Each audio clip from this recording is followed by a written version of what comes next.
আজকে এই সিরত কনফারেন্স থেকে আমি তো আপনাদেরকে বুঝাইতেছি, আমার মন চায় জিনদেরকেও বুঝাই, ওদেরকে পাইলে ওদেরকে পায়ে ধরা বুঝাই।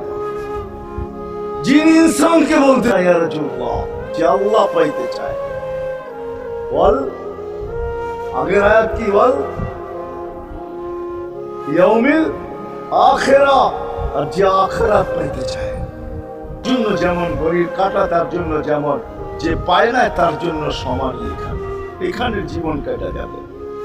বিদায় আসেন আজকে এই মজলিস থেকে প্রতিজ্ঞাবদ্ধ হই যে নবীর ওই মাথার থেকে নিয়ে একবারে কোথায় 5 দুনা পর্যন্ত ফ্লাইওভার চলে গেছে, ঠিক না?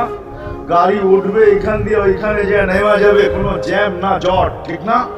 হ্যাঁ, কিন্তু একদিন ছিল শাখো, ছিল আমাদের দেশে শাখো, ছিলেন এরকম লটকায় থাকে, সাকর থেকে পড়তে যায় সাকর উপরের পাশ ধরে যেরকম লটকায় থাকে।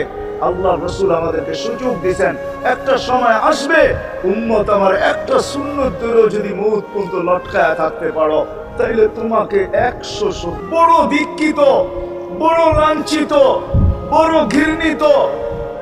আমাদের রাসূলের আদর্শ আমাদের জীবনে বড় ঘৃণিত। সর্বক্ষেত্রে পাওয়া যাবে স্বামী এক খাটে, স্ত্রী আর এক খাটে, বহুত ঘর পাওয়া যাবে। হায় হায়, ওর সাথে আদর্শ কি ব্যবহার করবে, মার সাথে, বাবার সাথে, বড় ভাইয়ের সাথে, কার সাথে কি ব্যবহার করবে শিখাইছে। ওই সমাজটাই সুখের ছিল। আসেন ফিরা যাই, আল্লাহ রাসূলের আদর্শ শিখি। শিখবেন তো? থেকে ওনাকে পাবো, কোত্থেকে শিখবো? আজকে আপনার আমার চতুর্দিকে ওই লোকগুলা বসা আছে যারা আল্লাহর পক্ষ থেকে নির্বাচিত। আওরাসনাল কিতাব আল্লাযীনা ইসতাফাইনা মিন ইবাদিনা। আমি থেকে ক্ষুদ্রকেও হারাইতে দেয় নাই, এমনকি নবীর একটা জানোয়ারের নাম পর্যন্ত হারাইতে দেয় নাই। হক্কানি আলেমরা, আল্লাহ ওয়ালারা সুরক্ষিত রাখছেন, ওদের কাছে নবীর আদর্শ আছে। আপনি বেশি শিখতে পারেন না, আমার কোনো আপত্তি নাই। কেননা ছাড় যখন আল্লাহ রসুলই দিছে, আল্লাহ রসুলই যখন আমাদেরকে ছাড় দিছেন, তো আমি ছাড় দিব না কেন? আল্লাহ রসুলই বলছে এক জমানা আসবে লাউ আমিলকে 100 দিয়ে 100তে পাস করাবে।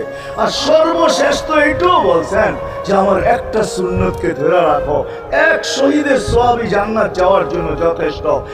জান্নাত যাওয়ার জন্য তো একজন দেওয়া হবে, 99 শহীদের সওয়াব ছড়াও। সারাদিন ফেসবুকে কাজ করো, ফেসবুক দেখো, খোদার কসম হোয়াটসঅ্যাপ দেখো, ভাইবার দেখো, ইমো দেখো, তোমাদের মেধাগুলোকে নবী